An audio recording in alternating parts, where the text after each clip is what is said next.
نحمده ونستعينه ونستغفره ونعوذ بالله من شرور أنفسنا ومن سيئات أعمالنا من يهده الله فلا مضل له ومن يضلل فلا هادي له وأشهد أن لا إله إلا الله وحده لا شريك له وأشهد أن محمدًا عبده ورسوله يا أيها الذين آمنوا اتقوا الله حق تقاته ولا تموتن إلا وأنتم مسلمون يا أيها الناس اتقوا ربكم الذي خلقكم من نفس واحدة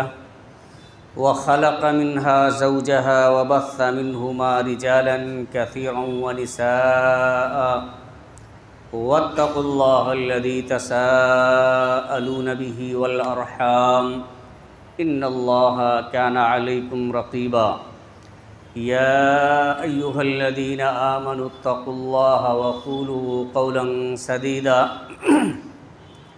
يصلح لكم أعمالكم ويغفر لكم ذنوبكم ومن يطع الله ورسوله فقد فاز فوزا عظيما أما بعد فإن خير الحديث كتاب الله وخير الهدي هدي محمد صلى الله عليه وسلم وشر الأمور محدثاتها وكل محدثة بدعة وكل بدعة ضلالة وكل ضلالة في النار فاعوذ بالله من الشيطان الرجيم بسم الله الرحمن الرحيم يا أيها الذين آمنوا إذا نودي للصلاة من يوم الجمعة فاسعوا إلى ذكر الله وذروا البيع ذلكم خير لكم إن كنتم تعلمون وقال رسول الله صلى الله عليه وسلم خير يوم طلعت عليه الشمس يوم الجمعة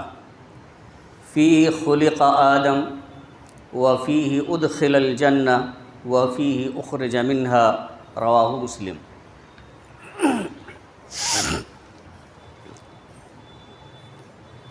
معزز سامعین کرام، حاضرین جمعہ، قوم کے نوجوان ساتھیوں، عزیز طلباء اور میری ماں اور بہنوں، خطبہ مسونہ کے بعد سورہ جمعہ کی 9 نمبر آیت کریمہ آپ حضرات کے سامنے تلاوت کی گئی ہے، اور ساتھ میں صحیح مسلم کی ایک روایت جس کے راوی حضرت ابو ہریرہ رضی اللہ تعالیٰ عنہ ہیں پڑھی گئی ہے۔ اسی آیت کریمہ اور حدیث شریف کو سامنے رکھتے ہوئے آج کے اس جمعہ کے خطبے میں کچھ باتیں میں آپ حضرات کے سامنے عرض کرنا چاہتا ہوں۔ اللہ رب العالمین سے دعا ہے کہ الہ العالمین ہمیں کتاب و سنت کی روشنی میں صحیح بات کہنے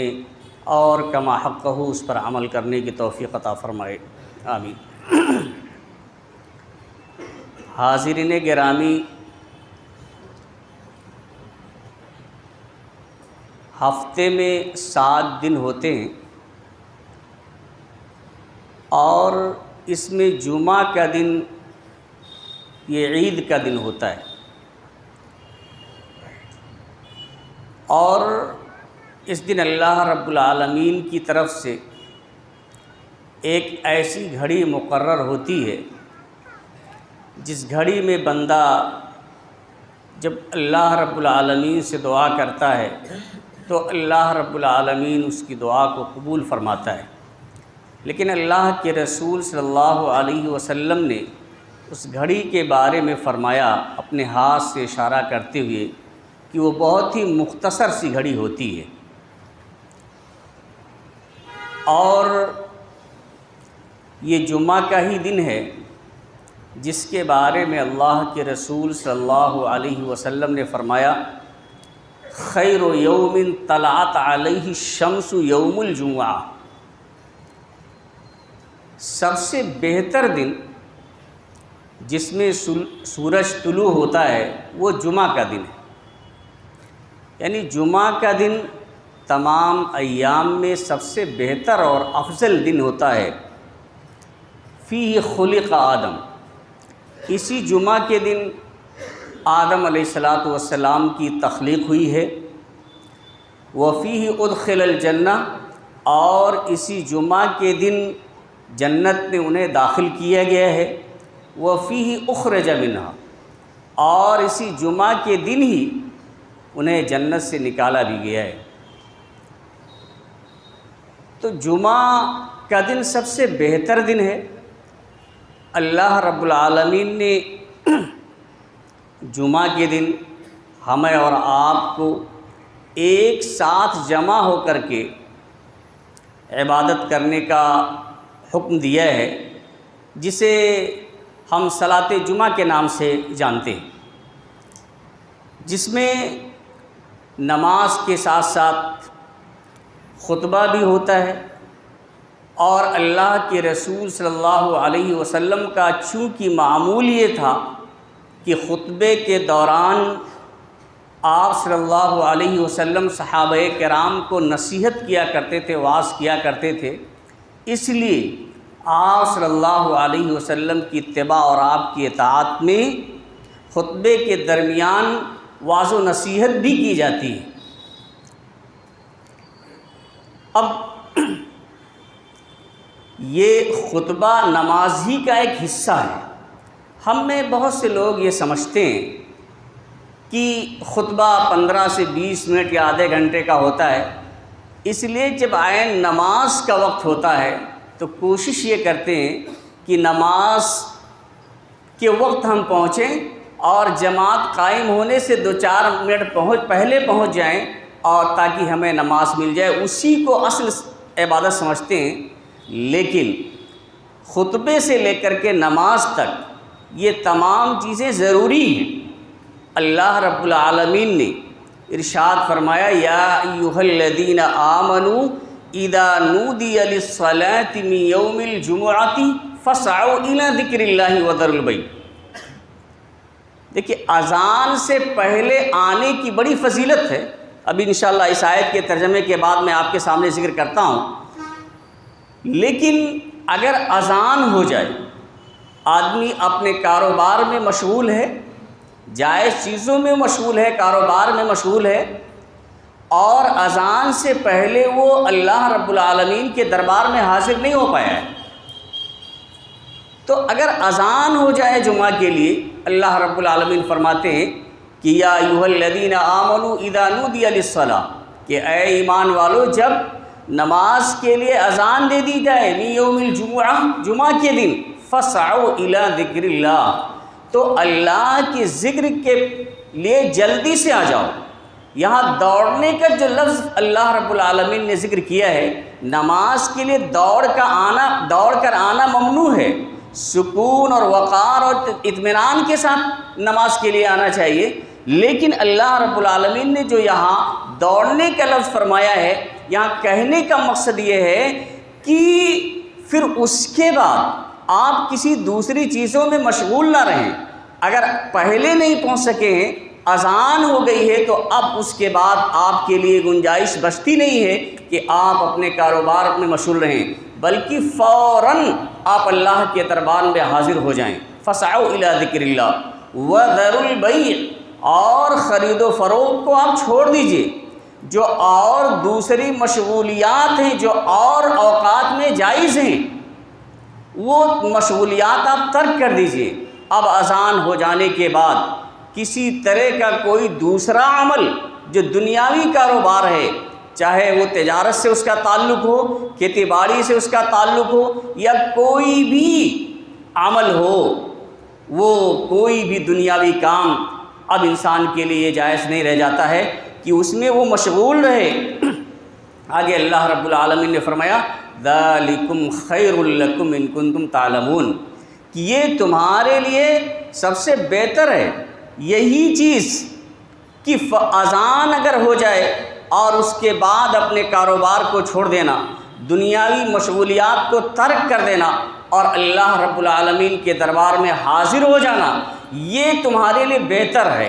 یہ تمہارے لیے اچھا ہے، یہی تمہارے لیے افضل ہے۔ ان کنتم تعلمون، اگر تم علم رکھتے ہو، اگر تم کچھ سوجھ بوجھ رکھتے ہو، کچھ بھی تمہارے اندر علم ہے، اگر تم جانتے ہو تو یہ چیز تمہارے لیے بہتر ہے، نہ یہ کہ اذان ہو گئی ہے، ہم کمرے میں بیٹھے ہوئے ہیں، اپنے گھروں میں بیٹھے ہوئے ہیں، لایانی چیزوں میں مشغول ہیں، کوئی کام بھی نہیں ہے، کسی جائز کام میں بھی مشغول نہیں ہے، بلکہ لایانی چیزوں میں کوئی موبائل دیکھ رہا ہے، کوئی گانا سن رہا ہے، کوئی کچھ اور کر رہا ہے، چاہے وہ طلبہ ہوں یا عوام الناس ہوں، کسی کے لیے یہ بات جائز نہیں ہے کہ اذان ہو جانے کے بعد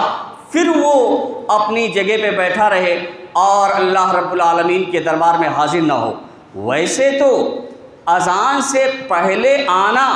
بہت بڑی فضیلت کا باعث ہے، اس کا بہت ہی زیادہ اجر و ثواب ہے۔ ایک روایت کے اندر آتا ہے جو صحیح ابو داؤد کی روایت ہے، اسی طرح سے صحیح الترغیب کے اندر بھی یہ روایت موجود ہے کہ اللہ کے رسول صلی اللہ علیہ وسلم نے فرمایا، من غسل یوم الجمعۃ واغتسل،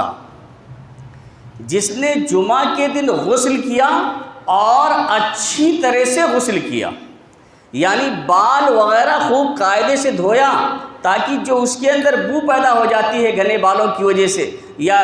گرد و غبار کے اس میں داخل ہو جانے کی وجہ سے، تو خوب اچھی طریقے سے انہیں دھویا اور غسل کیا۔ ایک معنی تو یہ ہے،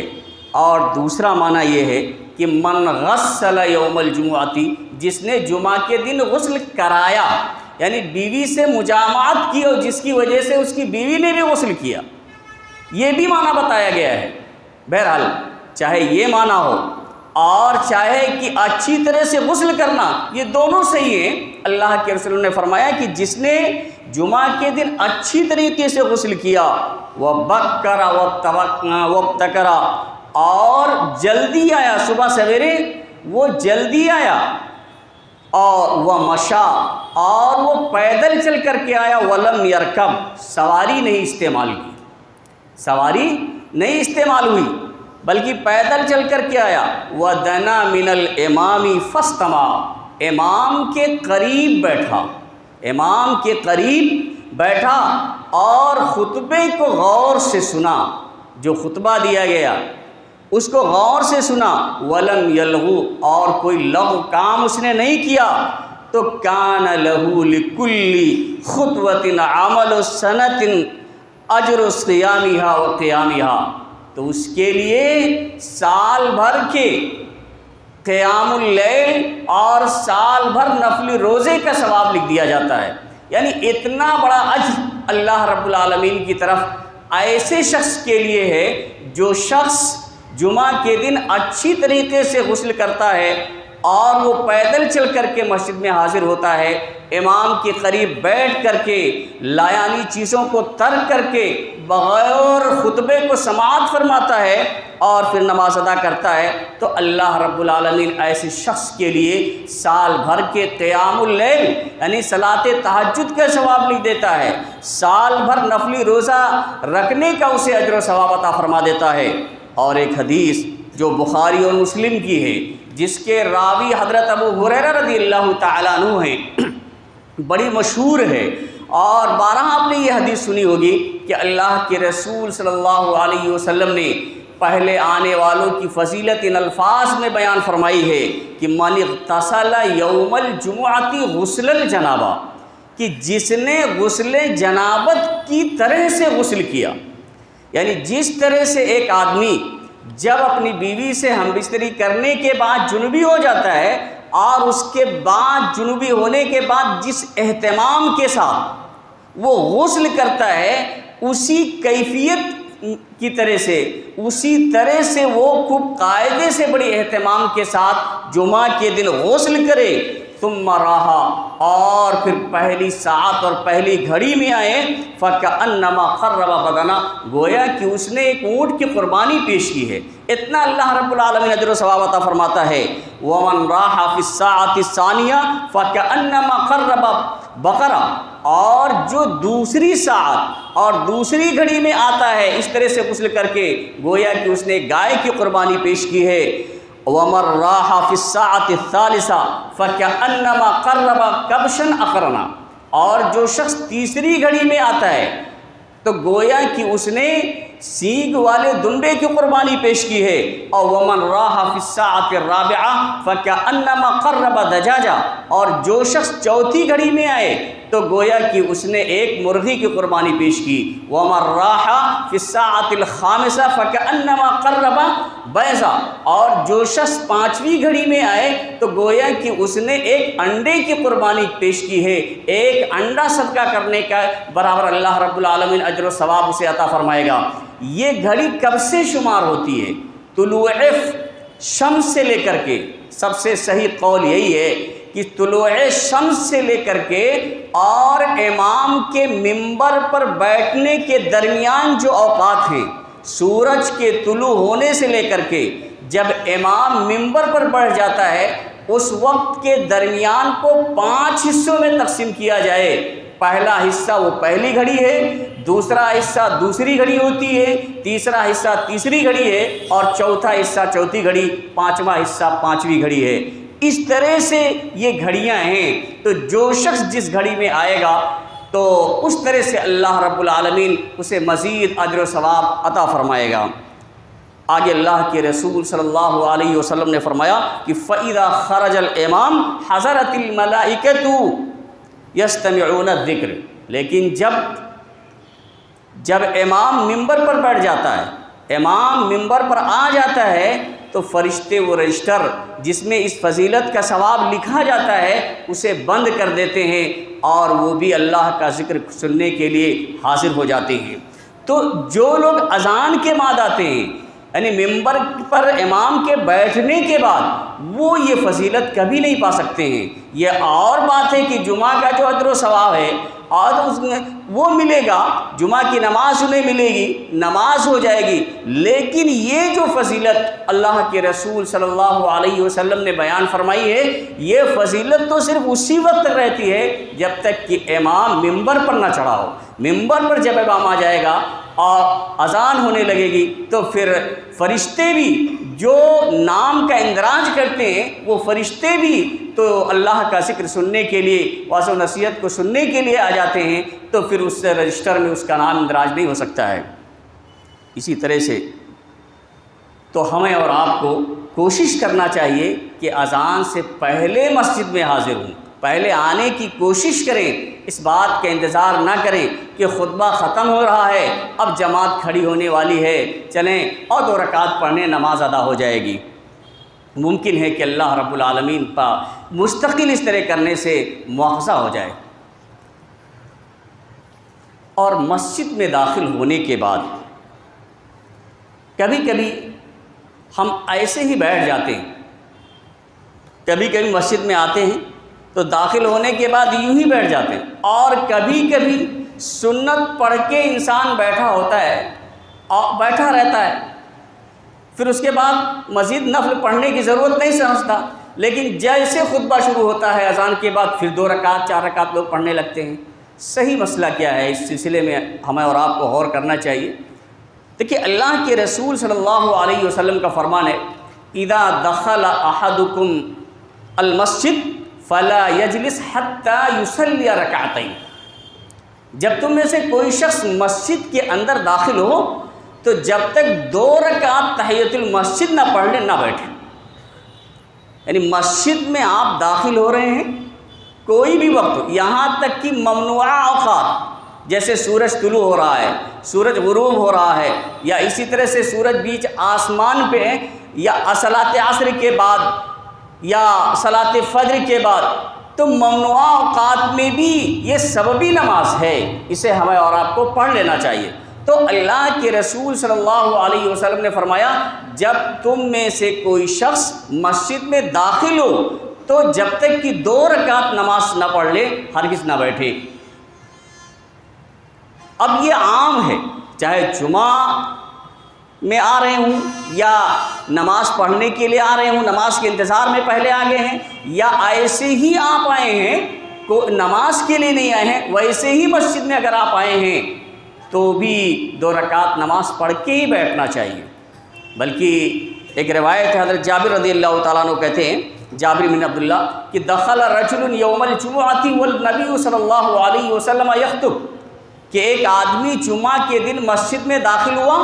اور نبی صلی اللہ علیہ وسلم خطبہ ارشاد فرما رہے تھے، یعنی نبی صلی اللہ علیہ وسلم خطبہ ارشاد فرما رہے تھے اور ایک آدمی مسجد کے اندر داخل ہوتا ہے، بیٹھ جاتا ہے، تو آپ صلی اللہ علیہ وسلم اس سے سوال کرتے ہیں، اصلیتا،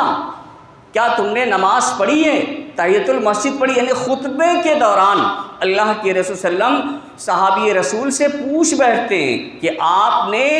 2 رکعت نماز پڑھی؟ تو انہوں نے کہا لا، نہیں۔ تو آپ صلی اللہ علیہ وسلم نے فرمایا قم فصلی رکعتین، کھڑے ہو جائیے، 2 رکعت نماز پڑھیے۔ آپ بتائیے، خطبہ سننا ضروری ہے، واجب ہے، اس کے باوجود بھی اللہ کے رسول صلی اللہ علیہ وسلم نے صحابی رسول سے معلوم کرنے کے بعد انہیں حکم دیا کہ آپ 2 رکعت نماز پڑھیے۔ اس سے ایک بات یہ بھی معلوم ہو جاتی ہے کہ اگر اتفاق سے کوئی شخص مسجد میں داخل ہونے کے بعد بیٹھ گیا ہے، غلطی سے بیٹھ گیا ہے، تو بھی وہ اٹھ کر کے تحیۃ المسجد پڑھے، یاد آ جائے تو، یا کوئی یاد دلا دے پڑھے، اس سے تحیۃ المسجد اس کی فوت نہیں ہوگی، کیونکہ صحابی رسول بھی بیٹھ گئے تھے لیکن اللہ کے رسول صلی اللہ علیہ وسلم نے انہیں حکم دیا کہ وہ پڑھیں 2 رکعت نماز۔ تو جب بھی چاہے خطبہ شروع ہو یا نہ شروع ہو، جب آپ مسجد میں داخل ہو جائیں تو 2 رکعت نماز پڑھے بغیر نہ بیٹھیں۔ لیکن جو لوگ پہلے سے 2 رکعت نماز پڑھ چکے ہیں، پھر خطبہ شروع ہونے کے بعد انہیں اٹھ کر کے نماز پڑھنا ان کے لیے درست نہیں ہے، اس پر ہمیں اور آپ کو غور کرنا چاہیے۔ اسی طرح سے دوران خطبہ بات چیت کرنا منع ہے، دوران خطبہ بات چیت منع ہے۔ لوگ پوری بات موبائل پہ کر لیتے ہیں اور کبھی کبھی تو کاروبار کے متعلق بات کرتے رہتے ہیں خطبے کے دوران موبائل پہ۔ یہ معلوم ہونا چاہیے کہ خطبہ تو الگ چیز ہے، ایسے بھی مسجد میں کاروبار کے متعلق گفتگو کریں آپ تو کاروبار کرنا یہ جائز نہیں ہے۔ اللہ کے رسول صلی اللہ علیہ وسلم نے فرمایا کہ ایسے شخص کو اگر آپ دیکھیں اور بات کرتے ہوئے یا کاروبار کرتے ہوئے تو آپ اس کے لیے بددعا کریں، لا البح اللہ تجارتک، اللہ تعالیٰ آپ کی تجارت نفع بخش نہ بنائے، فائدے مند نہ بنائے، آپ کی تجارت میں خیر و برکت نہ ہو، یہ بددعا کرنے کے لیے اللہ کے رسول صلی اللہ علیہ وسلم نے حکم دیا۔ اور پوری گفتگو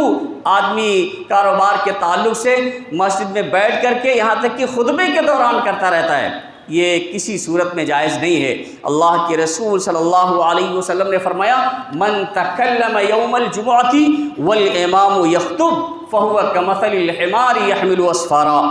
کہ جو شخص امام کے خطبے کے دوران جمعہ کے دن بات کرے